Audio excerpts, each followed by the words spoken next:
See, generally, if you look into this, the present day approach in the process of development throughout the globe, the entire globe has started giving more emphasis on the community-driven development, because everywhere we are always telling about how to involve the community, how to involve the people in the process of development, so that the development can be realized in a better way.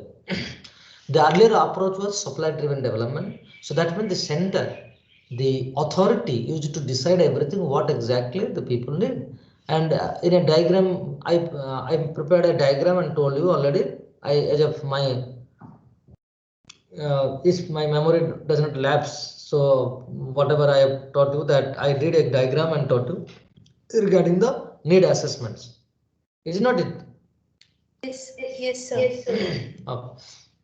So now you see, so we have discussed about the need assessment, and in that need assessment, I was telling about that exactly what the importance of community-driven development, and in the community-driven development, how we prioritize the needs of the peoples, and according to the prioritize of the needs of the people, we allocate the fund, we prepared a micro plan, and we convince the local administration and district administration for implementing the project for betterment of the community. So accordingly, we have seen that how the development is being realized at the grassroots level. So if you look into that, then the major differences we have to discuss. Today I'll just tell you the basic differences, then we can discuss the other things in next class. See, if you look into the major differences between this supply-driven development and this community-driven development,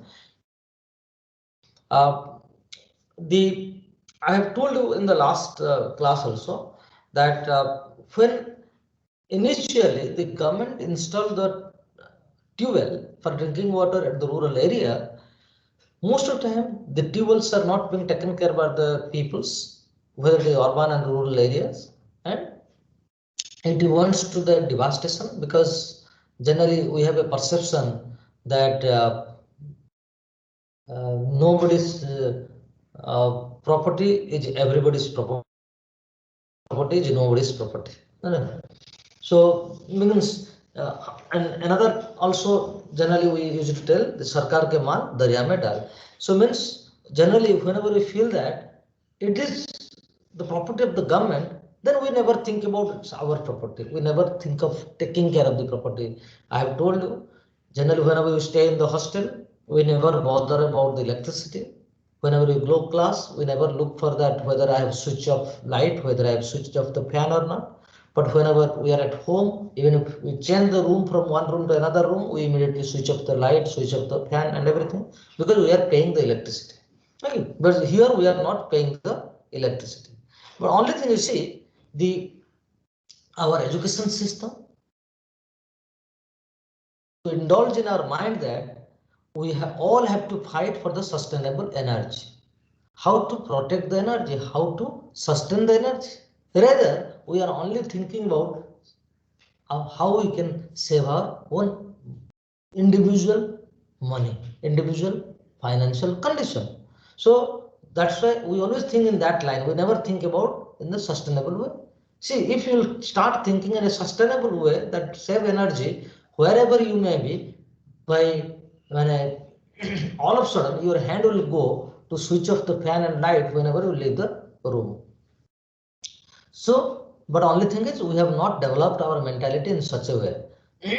But if you look in the when the Rajiv Gandhi drinking water Yojana is being implemented, where I have already told you, where the government paid 90% and the localites paid 10%. So then this project becomes highly sustainable, because the same people, locality, the local communities started taking care of this fuel, because as they are contributing, because they develop a sense of ownership towards that fuel. So that's why what I'm telling. So as they develop a sense of ownership, so they develop a tendency to protect the system, protect the property, which is not happen in the case of the earlier project which was being given by the government. So that's why the community-driven development is highly beneficial and highly influential, and highly recommended for the betterment of the society and for the betterment of the community. Then if you look at these basic differences between the supply-driven development and community-driven development, and the supply-driven development is centrally decided. The authority at the center, here repeatedly I am telling, center means not the central government, means whoever may be the authority. Whether state, center, district administration doesn't matter. When the authority at the center decides, it is means again a bureaucratic approach. It is a top to down, but the community driven is bottom up. Means what will happen? The people standing in the bottom decide. The message is to go to the top to implement it. But in the supply driven, the people standing on the top decide, then we implement it. But in community driven development, the project is decided at the grassroots, at the bottom level, in consultation with the people living at the grassroots.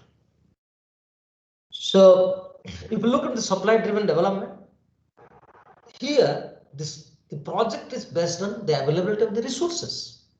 But in the context of community driven development, it is not always needed that resource should be available. Because you see, sometimes the government could not able to construct the roads because the government is not having money. You see, after this COVID, during this COVID period, most of the state governments withdrawn that some different development projects are being held off. They withdrawn because there is huge financial loss. There is the huge loss of revenues. But what exactly happened? Do you think that they throughout the country, the people living in a particular locality have completely stopped up their development projects? No, because the communities are contributing in their resources in the form of labor. They're doing their work by contributing their labor. So that's why in community-driven development, resources does not matter sometimes. There is a high chance they can mobilize the resources on their own. In supply-driven development, people's needs are not taken into consideration and their needs are not being emphasized. But in community-driven development, the needs of the peoples are being prioritized, the needs are being taken into highly consideration. And if you look into the supply-driven development, there is a high chance of possibility of quick implementation in supply-driven development because the government used to give money, they give a tender, then immediately the project can be done. So that is one good thing in the SDD, that possibility of implementation of the project is very fast and very quickly may happen, but which is not in the case of community-driven development. Here implementation is very slow. It may be happen, it may take long time. So that's why that is the problem. So in supply-driven development, there is absence of community participation, but which is not in the case of CDD. In the community-driven development, the involvement of the peoples is quite high. The absence of the people is quite low. Then the management and maintenance is hampered. In the what I told, so in supply-driven development, the management and maintenance is being hampered because here nobody take the ownership. What I told earlier, the fuel made by the government is misused, is not properly managed, it is being hampered, but which is not in the case of community-driven development, because here in the community-driven development, the project is being initiated by the local people themselves, so it is effectively managed and maintenance is being done very effectively. Then in supply-driven development, resource mobilization is hampered. Suppose if the government is not having money, the government may not able to mobilize the resources from the people.